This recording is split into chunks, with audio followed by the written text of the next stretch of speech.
আউয়াল কমিশনের পদত্যাগের আড়াই মাস যেতে অবসরপ্রাপ্ত সচিব এম নাসির উদ্দিনকে প্রধান করে বেছে নিয়েছেন নতুন নির্বাচন কমিশন। আগামী রোববার শপথ নিতে যাচ্ছে এ কমিশন। বৃহস্পতিবার নতুন নির্বাচন কমিশন বেছে নেওয়ার পর এ তথ্য জানান সুপ্রিম কোর্টের জনসংযোগ কর্মকর্তা শফিকুল ইসলাম।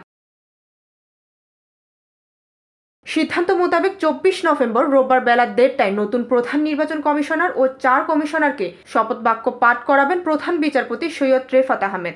গণ অভ্যুত্থানের মুখে আওয়ামী লীগ সরকারের পতনের 1 মাস পর গত 5 সেপ্টেম্বর পদত্যাগ করে হাবিবুল আইয়ুলের নেতৃত্বাধীন নির্বাচন কমিশন। আড়াই মাস যেতে এবার অবসরপ্রাপ্ত সচিব এম নাসির উদ্দিনকে প্রধান করে 5 সদস্যের নতুন নির্বাচন কমিশন গঠন করে দিয়েছেন রাষ্ট্রপতি মোহাম্মদ শাহাবুদ্দিন। আগামী জাতীয় নির্বাচন আয়োজনে ভার ন্যস্ত থাকবে এই নির্বাচন কমিশনের ওপর।